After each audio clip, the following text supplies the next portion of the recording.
What do you think of the Niners defensive backfield as it stands?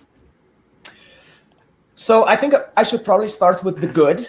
And there's really the two, or maybe the three good that stand out so far to me are Verrett, K1, and of course, Jimmy Ward. I've seen some really good plays from them on tape. Verrett is all over the field. I love seeing that from him. He's confident. He's aggressive. Like any defensive back, I've seen him overrun a few things, but for the most part, he's in on everything. So I love seeing that. K1, it seems to be like he's doing his slot work like before. He had a really good breakup versus Kittle, which is exactly what I like to see because besides Kelsey, I think that's the hardest, stiffest competition he's going to face. So really happy with what K1 is doing so far. Third, Jimmy Ward, he's just kind of all over the field. And from what I was reading, a lot of people kind of pick him to be the defensive back in training camp. Do you agree with that so far? Jason Verrett's been wonderful too. The both of them look like they could be Pro Bowlers this year. Good. Yeah, Verrett to me, he stands out the most, at least for my opinion, just because there's so much gusto to what he's doing, just the way he's attacking the ball. When he messes up, it's because of his aggression more than being out of place, or it was a really good pass, which is what a quarterback is supposed to do. That's right. And, when Brandon Ayuk makes a catch, when Deebo Samuel makes a catch, it's usually not against Jason Verrett. It's usually against the other guy, whose name is the other guy. Of course. Yeah, exactly. And the thing is, too, like Ayuk, he's been making some great vertical catches, and he's been getting some full arm extension, and he looks really, really good. I'm really happy to see what he's doing so far. Yeah, the thing about him, just go to the wide receivers real quick, like he can make catches when he's covered better than Deebo. And I think that's kind of the one big difference between the two and why Ayuk may end up getting more targets than Deebo. Is just he's kind of always open in a sense. But it's been very fun to watch Jason Verrett go against both of them. I'd have to say that Jason Verrett has gotten the best of both of them. As good as those two wide receivers are, Jason Verrett can really hang with both of them. Yeah, he blankets them really well. So I'm really happy to see that. He's been so aggressive. There was one play in particular where I think it was Deebo Samuel. He came away with the ball with Verrett completely wrapping him up. Yeah. And Verrett was pulling on his back arm a little bit. So I think during game time, that's definitely going to be a flag, but he catches it anyway. But the point is, Verrett is just blanketing people, and I love to see that. Yes. So he's terrific. K'Wan Williams, still good. Actually, the most healthy he's been in this part. He's usually got a calf injury or something in training camp and misses it. He's here. He's playing really well. Jimmy Ward, too. That's 3/5. 3/5? 3/5 of the secondary. Now, the problem is they got nothing across from Jason Verrett right now. Nothing. They could have had a Kello Witherspoon. That looked like that would have been an upgrade over what they got there right now. Yeah, so Mosley, he got put on the exempt list, did he not? Yeah, he's got COVID. He's got COVID, exactly. Yeah, and it doesn't, actually, I watched a little bit, as much as I could. I don't have access to the film the way you do, but I looked at a little bit of Emery Thomas and Lenoir, and a couple of good plays, a lot of things out of position, getting eaten alive by Trey Lance, which is what he's supposed to do. And the reports are that he is slaughtering the second team defense. There's no other way to put it. 20 of 22, right? Yes.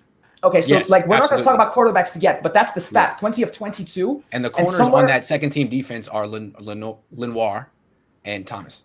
Right, and 20 of 22 is just called having it away with the defense. It's like they're not even there. He has them on skates, without a doubt. But the thing is, too, these two guys have never really faced a quarterback of this caliber in a scheme like this. There's no scheme like this in college, plain and simple. And certainly not the flexibility of this scheme, Kyle Shanahan's ability to dial up plays. So that's what's happening. I actually think that's good for their camp. This is where it needs to happen. They need to get eviscerated right now before they move on to the regular season, and we see this in a game. So I don't think either one of them is the clear-cut backup. Thomas is exactly what I thought he would be, and that is that he can't play the perimeter right now.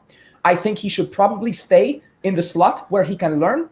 And this is kind of ugly because I know there's a lot of criticism of one of my favorite players, Richard Sherman, for being just a zone cover. But I think right now Thomas would do better in zone than he would in man-to-man. What do you think about that? Interesting. Well, man-to-man coverage is always a more difficult assignment. I mean, if you're going up against DK Metcalf, you got to chase him around. You can do it or you can't. So I see what you're saying. It would maybe make his job a little easier. Take him away from some matchups he can't hang in. It's possible. Right, and that's what I'm saying is I don't think he can hang in with those matchups right now. So we'll see when regular season comes around. He may have some really good practices upcoming. We'll see. But so far, I don't think Lenoir has been put in a position. No, you're fine. I don't think Lenoir has been put in a position where I can see as much from him as I can from Thomas. So I might seem a little bit more critical of Thomas right now, but it's just because I feel like I've seen more tape on him. I didn't see a lot of Lenoir. I saw him get a pass breakup that was beautiful. I'm sure you know the one I'm talking about. There's the deep pass. Yes. He undercut the route beautifully, just the way he should, and the pass was a little bit underthrown, or the receiver overran it. It's hard to tell.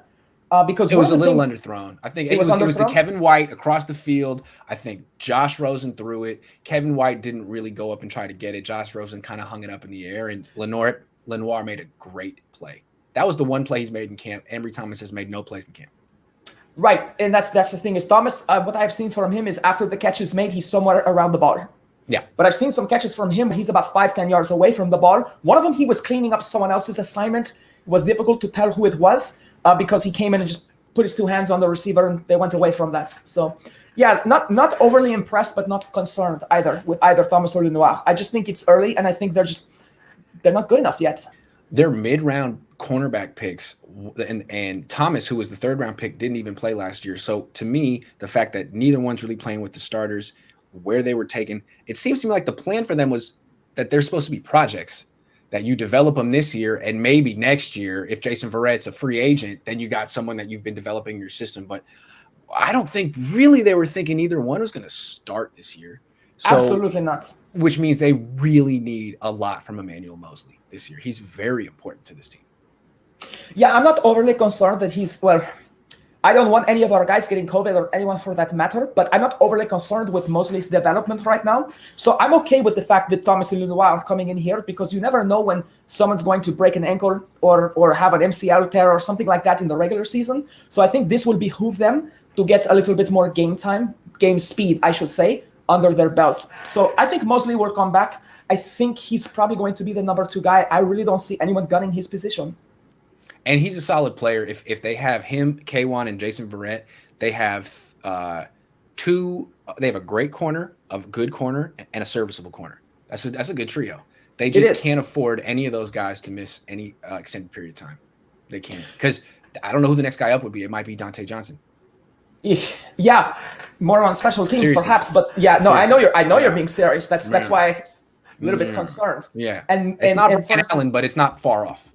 No, and I did not see anyone else. Like Maiden got eaten up from what I was seeing. He's number 7. Is that 7? Yeah, they've been moving him to corner because it's so dire out there. He had been playing safety, so yeah.